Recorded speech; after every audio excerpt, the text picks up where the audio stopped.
Hello, my name is Garrett. I am currently completing a Bachelor of Exercise and Sport Science at the University of New England. I'm completing this presentation as part of my assessment for Exercise 335, Motor Control and Human Development, which is coordinated by Dr. Dominic McNeil. The topic of my presentation is based upon a lab activity relating to the integration of sensory information. Sensory information is integrated by the brain in the development of movement plans. Desmer and Grafton in 2000 proposed 3 models that highlight how the mind utilises the feedback or does not use the information provided by the sensory systems.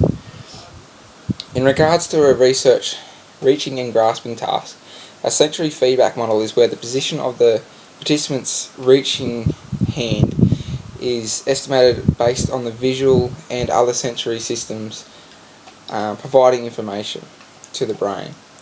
Non-sensory feedback is where the hand's location is determined based upon information from efferent systems.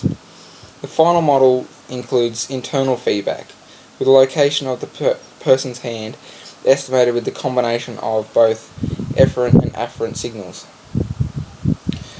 With the planning of target-directed movements, the mind of the participant combines a range of sensory information to estimate the location of one's limb in order to plan the reaching direction, and then to convert this information regarding the direction into an effective movement command.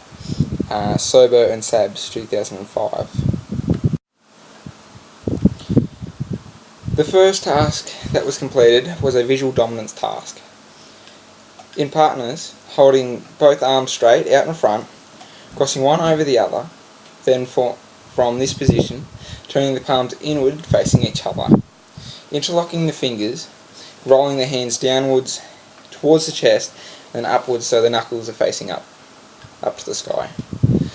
The partner then proceeds to indicate which finger they would like the participant to raise without touching the skin, and noting the results. The results for this particular task indicated that the participants had significant difficulties raising the correct finger that was asked of them, with the common errors being that they raised the same finger but on the opposite hand or the adjacent finger to one that was asked to be raised. If the participants were able to raise the correct finger, it took an extended period of time for them to consciously think and determine which finger was the correct one to raise, slowing down the performance of the task. After the task was completed, the partner then proceeded to touch which finger they would like the participant to raise. This led to the participant being able to rapidly raise the correct finger that was being asked of them. These findings are in support with the information provided by McNeil, page 12 in 2016, being that there is an over-reliance on the information provided by sight. There were many errors present in the performance, and when there wasn't an error, the participants had a slowed response to the requirements of the task. The second task was an eye dominance activity. Using a marked out dot or square on a wall, participants standing 3 meters away created a small triangle with their outstretched hands towards the dot, like this, alternating between closing each eye to examine which eye the marked square stays closest to the center of the triangle. The participants may even experience that the square may leave the triangle altogether and appear outside of it. If the participants then note which eye stays closest to the center, alternate between having their left shoulder closer to the wall and then their right with their hands outstretched in front of them, and repeating the alternation between closing each eye and also noting the results. The participants that were examined all showed same side dominance, which is that they are either right eye dominant and right-handed, or left eye dominant and left-handed. There is two possibilities: same side dominant and cross dominant. Cross dominant being that they're left eye dominant and right-handed, or right eye dominant and left hand dominant.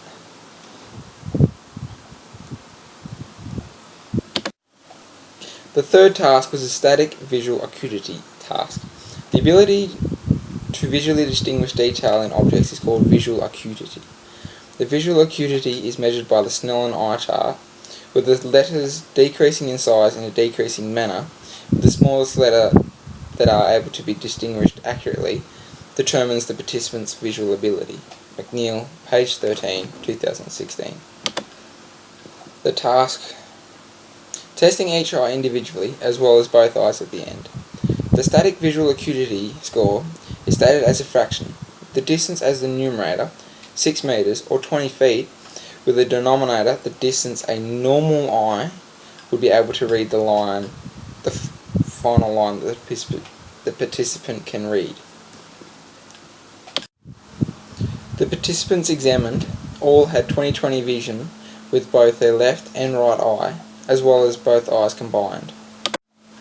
The fourth task was a just noticeable difference task. This is the minimum difference between two stimuli that is able to be detected.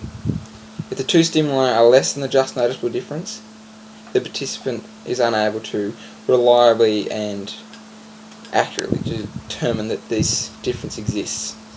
In contrast, if the difference is greater than the just noticeable difference, the participant is able to regularly and accurately determine that this difference occurs and exists.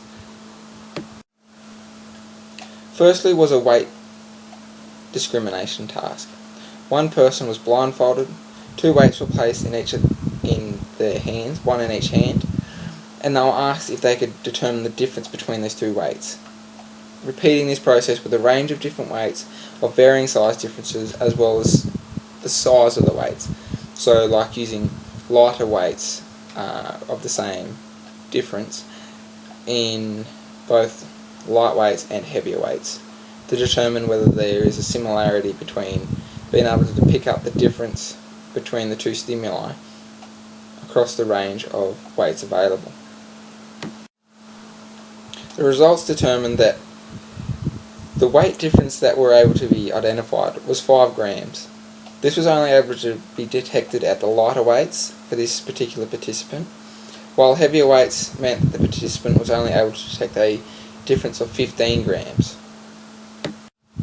The second just noticeable different task was using 2 compass points. With the participant blindfolded, the examiner tested the inside of the forearm to find the minimum distance that could be detected as 2 separate points. With the smallest difference, the participant was able to read a difference of 3.9 centimeters as 2 separate points rather than just feeling it as one. The fifth activity was determining the role of vision in balance. Balance is demonstrated by an individual attempting to maintain equilibrium of the body. Static balance is the balance of the body while stationary. This task, the participant was standing on a balance beam on their preferred foot with their eyes open for 3 trials and then closed for 3 trials, with the participant attempting to stay on the beam for as long as possible for both of these situations. The participant was able to stand on one leg for over 30 seconds on all 3 trials with vision available, yet without vision the longest they could stand on one foot for was 16 seconds, followed by 10 seconds and 8 seconds. The sixth activity was determining the role of vision in catching. A pair of participants stood 3 meters apart, with the participant being examined, kneeled and attempting to catch the beanbag with their non-preferred hand. The beanbag was dropped. The error was noted as either being a movement error or a grasping error. With the vision available, the participant was able to yield a perfect score of 10 out of 10 catches without any errors. Yet when vision was impaired, with it being blocked for the final half a metre, the participant was only able to catch 9 out of 10 throws, with the only error being a movement error. The results show that vision is a major contributor to movement implementation and decision-making processes, for example static balance and visual dominance activity. Other sensory systems have a large role that are utilised by the body when vision is removed and is unavailable. This has been examined in tasks such as the just noticeable difference and the static balance. The involvement of the senses in the hand crossover task, the way the participant's hands cross over and are twisted back up towards the body, confuses the mind. The eyes see the fingers that is asked to be lifted, relays this information to the brain, yet the information is incorrectly interpreted. The eyes see a finger coming from a certain direction and the brain attempts to lift the finger that is coming from that direction. For example, they see the finger coming from the right and assume that this is the right hand and thus lift the right finger when actually a finger from the right hand when actually it is a finger from the left hand that needs to be lifted. And this is where the common error of the opposite hand's finger being raised occurs. Following pointing at the finger alone, when the finger was touched instead of being pointed at, the participant was able to accurately and correctly, rapidly raise the correct finger. This is because more receptors than just vision are being utilised, such as mechanoreceptors on the skin. These touch receptors allow the brain to use highly accurate information because these receptors are only able to be fired when they are touched. There is no inaccurate or misleading information that can be provided because they cannot be misfired. So the brain is able to trust this information wholeheartedly and provide better, faster, more accurate movement and performances. The involvement of the sensory systems in the just noticeable difference relies on the Golgi tendon organs, as they provide a crucial role in the perception of a difference in the weights.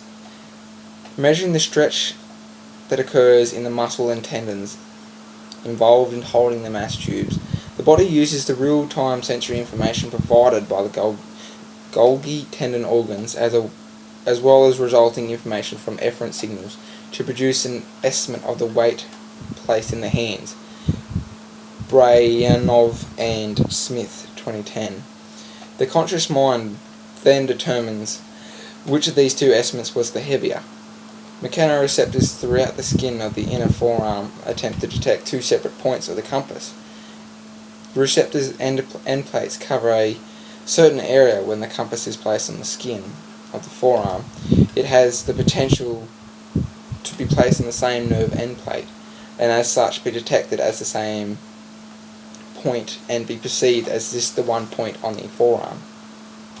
Yet when the compass points are widened, they had the potential to land on two separate nerve end plates and again be perceived as the one point, or if they are lucky to land on two separate nerve end plates, will be perceived as 2 points on the forearm. The involvement of the sensory systems in the static balance test is that the body relies on the information provided by the eyes to be utilised to assess the body's position in regards to its environment around it, particularly the ground and horizontal. The brain controls the body's posture in an attempt to maintain its current position in space, so it's vertical and in equilibrium and not going to fall over. Without the availability of vision, the information the brain then relies on is proprioception, in an attempt to maintain its position it was currently in prior to closing one's eyes. The body naturally sways back and forth, and the brain then must account for this swaying without the use of vision and attempt to correct it as rapidly as possible, yet be accurate without overcorrecting and then producing a movement that will cause the participant to fall over. This is where participants run into problems with their balance when their eyes are closed is that the brain is unprepared, inexperienced in balancing without the use of sight, and as such they have a much shorter time being able to stand upright and vertical fall. The involvement of vision in catching a simple beanbag. With vision available, the participant was able to get a perfect score. Yet when the vision of the beanbag throughout the entire flight was taken away, the participant then had to examine the initial flight accurately and rapidly determine the trajectory of that beanbag and then produce a movement plan to place the catching hand in the correct position to be able to catch the incoming beanbag. Although the participant only failed one catch in the vision impaired situation, this is uncharacteristic of many of others that may take this task.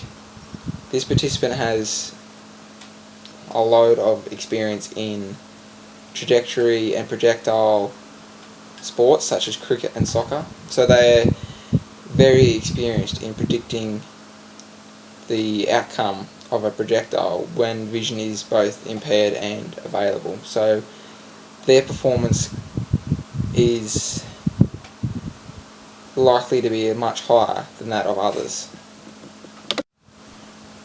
So, in conclusion, these activities show that the body integrates the information in a sensory feedback manner to allow the brain to produce an accurate and successful movement in these tasks.